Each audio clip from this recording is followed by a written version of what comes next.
Pernah nggak sih ngerasa ada sesuatu yang ngeganjel tapi susah banget buat diungkapin?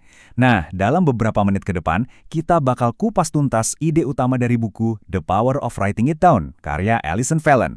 Kita akan lihat bareng-bareng gimana tindakan yang kelihatannya sepele, yaitu menulis, ternyata bisa jadi kunci buat kita dapatin kejernihan, ngurangin cemas, bahkan mengubah hidup. Pasti pernah kan ngerasain hal kayak gini? Perasaan gelisah yang gak jelas asalnya dari mana, rasanya tuh kayak ada sesuatu yang pengen keluar. Tapi kita nggak tahu itu apa dan gimana caranya. Bikin kita ngerasa stuck, muter-muter di situ aja, dan gak bisa maju. Nah, Alison Fallon, penulis bukunya, ngasih nama buat perasaan ini, rasa mengganjal. Dan yang penting buat diingat, ini bukan berarti ada yang salah sama diri kita loh.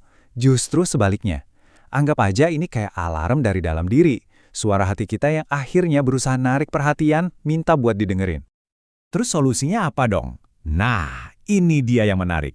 Jawabannya tuh sederhana banget, tapi dampaknya luar biasa. Cuma butuh pena dan kertas. Yuk kita lihat gimana menulis bisa jadi kunci buat ngelepasin semua yang ngeganjel itu. Oke, saya tahu apa yang mungkin langsung kepikiran di benak Anda. Hah? Nulis? Tapi kan saya bukan penulis. Ini nih, pemikiran yang paling umum dan sering jadi penghalang terbesar. Seolah-olah menulis itu cuma buat orang-orang tertentu aja. Yuk, kita patahin mitos ini bareng-bareng. Coba deh pikirin lagi, setiap hari Anda tuh nulis terus loh. Balas pesan singkat, kirim email, bikin daftar belanja, nulis caption di media sosial. Anda udah jadi penulis sebetulnya. Nah, sekarang gimana kalau kekuatan yang udah Anda punya ini, kita arahin buat sesuatu yang lebih dalam dan transformatif? Dan dengerin ya, ini bukan cuma omongan motivasi kosong loh, ada sains beneran di baliknya. Ternyata tindakan menulis ini punya dampak yang nyata dan terukur buat kesehatan kita. Mari kita lihat buktinya. Coba bayangin ini, ada penelitian dari Dr. James Pennebaker yang hasilnya, wah luar biasa. Orang-orang yang rutin nulisin pikiran dan perasaan mereka ternyata 43% lebih jarang ke dokter karena sakit. 43%! Ini bukti nyata kalau menulis itu punya kekuatan buat menyembuhkan. Dan manfaatnya nggak berhenti di situ aja loh, banyak banget. Mulai dari bikin mood jadi lebih baik, nguatin imun tubuh, sampai ngurangin cemas dan depresi.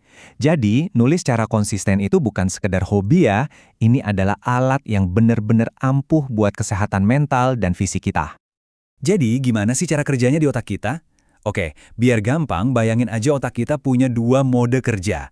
Ada si pencipta, di otak limbik kita, ini sumbernya semua ide-ide liar, emosi, dan imajinasi. Nah, terus ada si editor, di korteks prefrontal. Ini nih suara logis yang kritis, yang maunya semua serba sempurna, teratur, dan efisien. Nah, disinilah kuncinya.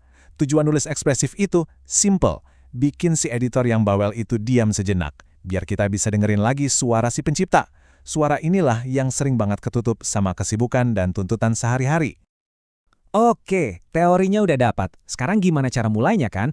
Tenang, Alison Fallon punya alat super praktis yang bisa langsung kita coba. Namanya Prompt Infinity. Dan prompt ini bukan asal-asalan loh. Ini dasarnya dari terapi kognitif perilaku, atau yang biasa disebut CBT. Sebuah metode psikologi yang emang udah terbukti ampuh buat memetakan gimana pikiran kita bisa memengaruhi perasaan dan tindakan kita. Cara kerjanya gini, gampang kok. Pertama, tulis dulu faktanya. Apa yang beneran terjadi tanpa opini. Lalu, tanya ke diri sendiri, cerita apa yang saya buat dari fakta ini? Dari cerita itu, perasaan apa yang muncul? Coba rasain, di mana letaknya di tubuh? Terus, tindakan apa yang saya lakuin gara-gara perasaan itu?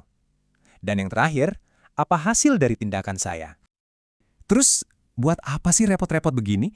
Nah, ini dia bagian ajaibnya. Proses ini ngebantu kita melihat pola yang selama ini nggak kelihatan.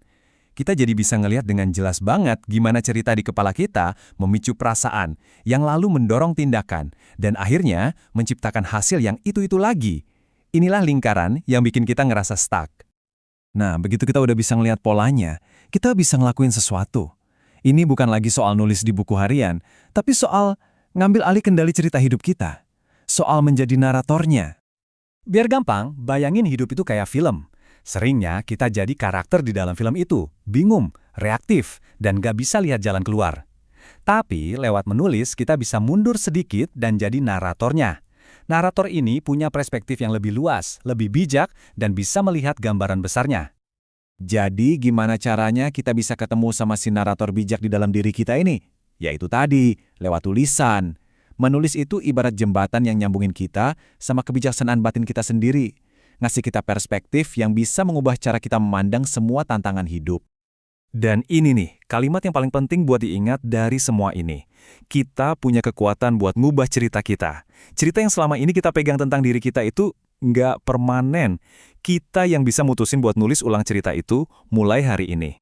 Jadi pada akhirnya, semuanya balik ke satu pertanyaan ini. Kisah hidup Anda itu sedang ditulis setiap hari, setiap saat. Pertanyaannya adalah, siapa yang pegang penanya? Apakah keadaan? Apakah orang lain? Ataukah pola-pola lama Anda? Atau apakah Anda yang akan mengambil pena itu dan dengan sadar menulis cerita yang benar-benar Anda inginkan? Pilihan ada di tangan Anda.